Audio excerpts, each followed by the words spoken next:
I hope you are. Good, good. If you have a question for Hubert here, just use the raise hand tool. If you need access to record, just send me that note and I can get that for you as well. We'll go first to Brett Friedlander. Hey Hubert, how you doing today? Good, how are you? I'm doing well, thanks. So during your 10-game winning streak, you held each of those 10 opponents to 70 points or less. The last 6 games, 4 of them have scored 80 or more. What's been the difference, and what do you need to do to kind of get back into that defensive mindset? Well, I mean, and you're right, in that 10-game stretch, from a defensive standpoint, I thought,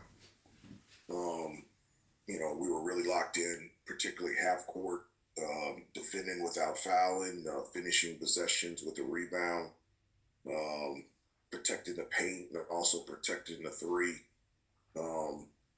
Those are things that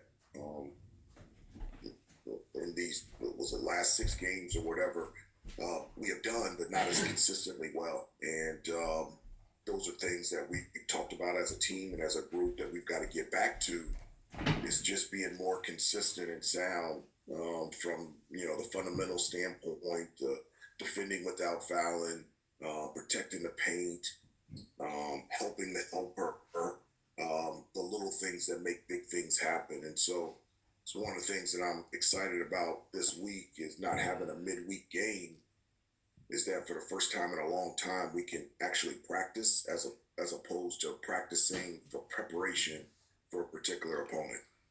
Thanks, Hubert. Good luck. Yeah, thank you. Go next to Royal Howell. Good morning, Coach. How you doing today? I'm doing great. How are you? I'm doing well, Coach, you just mentioned a moment ago, being sound and being more consistent. As you prepare for Virginia this week, at Virginia, hostile environment, a team that is well known for their pack line defense and off of the pick and rolls, they like to hedge hard. What are ways that your backcourt where you look to kind of translate your offense to, attack the paint with Elliot Kadu and RJ Davis? What are ways that you can attack that pack line defense to get a win at Virginia? Well, I mean, from an offensive standpoint, that's what we want. I mean, we always want to dominate points in the paint through post penetration and offensive rebounding, and that's consistent with whomever we play. And our persistence of attacking the paint and living there or living at the free throw line, that's what we're going to have to do, whether it's in the half court or in transition. And so, Virginia obviously is a great defensive team, and we've got to find a number of ways to be able to get the ball to the paint, get the ball to the basket, with Armando, with our guards, in transition, attacking the glass offensively. The free throw line's has been a huge key for us. It's, we get to the free throw line more than anybody in the ACC, and so that's a big part of our offense, and that's something that we'll try to do successfully against a really good Virginia team. Thanks, Coach. Go next to Andrew Jones. Hey, Coach. Hope you're well today. Yeah.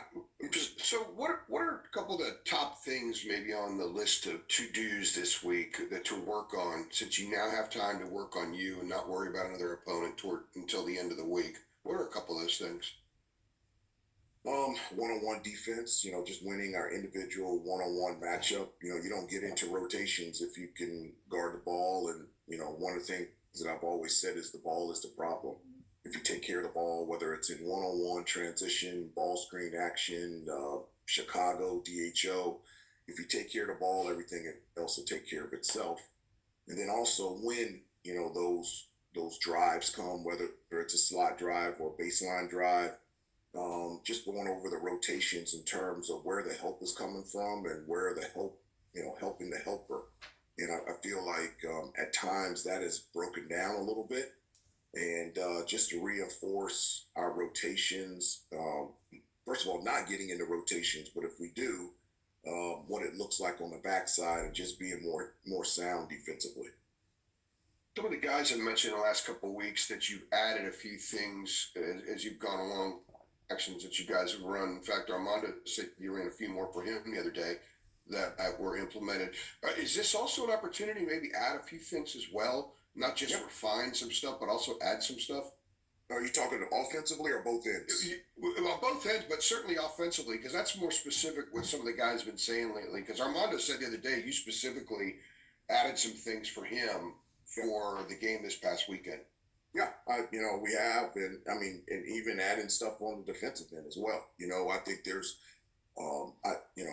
throughout the year, and specifically, for the remainder of the season, I'm always looking, to add things to, what we're doing consistently on both ends of the floor. I think, one of the things that I don't want to give is any opponent a steady diet of, understanding or knowing exactly what we're going to be doing on both ends of the floor. So anytime that we can add or change or tweak or alter things, I think that's good news for us. And also just, finding ways, for Armando, for RJ, just how defenses have been playing them, finding ways to get them the ball a little bit differently, a little bit better, depending on the defense, to allow them to be really effective on the offensive end, because we just need them from an offensive standpoint playing extremely well.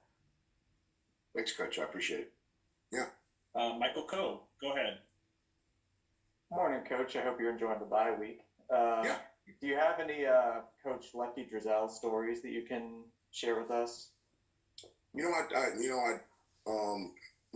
grew up right outside of Washington D.C. area on the Virginia side, and I just remember going to Cofield House watching Carolina play all the time. And my uncle played at Carolina, and every time that they played Maryland, I always went to see Carolina play at Cofield House. I will say this: I don't have specific, because stories on Coach Drizel, but I will say people ask what are the toughest places that I've ever had to play, and the two places by far were Reynolds Coliseum, and number one was Cofield House. I just that crowd, that atmosphere is one of the best that I've ever experienced, and one of the most difficult places to play.